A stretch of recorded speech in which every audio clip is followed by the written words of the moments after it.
11వ శతాబ్దంలో దక్షిణ భారతదేశాన్ని సింగిల్ హ్యాండ్ తో రూల్ చేసిన రాజరాజ చోళ 1. ఇప్పుడు సువిశాల భారతదేశానికి ప్రధానిగా 3 సార్లు నెగ్గిన నరేంద్ర మోదీ. వీళ్ళిద్దరికీ చెప్పుకోదగ్గ పోలికొకటి ఉంది. మోదీ తమిళనాడు టూర్ హైలైట్స్ లో ఇది కూడా ఒకటి. ఇంతకీ అదేంటో చూద్దాం రండి. దక్షిణ భారతదేశాన్ని పరిపాలించిన అనేక గొప్ప రాజవంశాల్లో ఒకటి చోళ వంశం. 9వ శతాబ్దం నుంచి 13వ శతాబ్దం వరకు వీళ్లకు తిరుగులే. తుంగభద్రా నదికి దక్షిణం వైపునున్న భారతదేశాన్నంతా ఏకం చేసి 3 శతాబ్దాల పాటు ఏకఛత్రాధిపత్యం వహించింది చోళ వంశం. తంజావూర్, కాంచీపురం, వెంగి, కళింగ, ఇప్పుడు బంగ్లాదేశ్ దాకా వ్యాపించి దాదాపు బంగాళాఖాతం తీర ప్రాంతం మొత్తాన్ని కవర్ చేసింది అప్పట్లో చోళ సామ్రాజ్యం. చోళ సామ్రాజ్య విస్తరణ ఎక్కువగా జరిగింది 11వ శతాబ్దంలోని.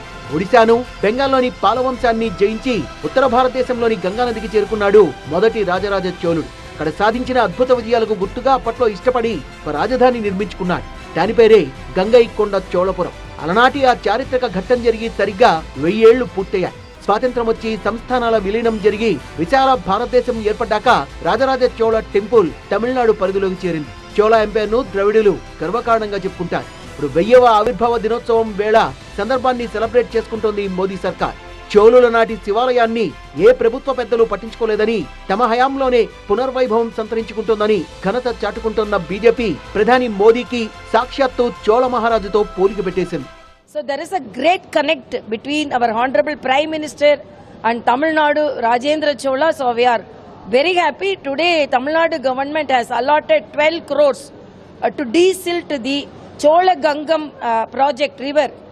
Only after Honorable Prime Minister visit, even the Tamil Nadu government is reminded of the local glory of the Rajendra Chola.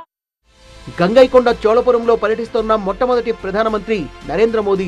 మోదీకి స్వాగతం చెప్తూ ఎమోషనల్ వీడియో కూడా ఒకటి రిలీజ్ చేసింది. ఇక్కడే ఓ ఫ్లాష్ బ్యాక్ ను కూడా గుర్తు చేస్తోంది. చోళ సామ్రాజ్యానికి జ్ఞాపికగా చెప్పుకునే సెంగోల్ ఇటీవలే కొత్త పార్లమెంట్ లో సభాపతి కుర్చీ పక్కనే ప్రతిష్ఠించారు. మే 28న ప్రధాని చేతుల మీదుగా జరిగింది సెంగోల్ ప్రతిష్టాపన కార్యక్రమం. తమిళ సమాజానికి దగ్గరయ్యే ప్రయత్నాల్లో అది మొదటిదైతే ఇప్పుడు చోళ టెంపుల్ సందర్శన రెండవది.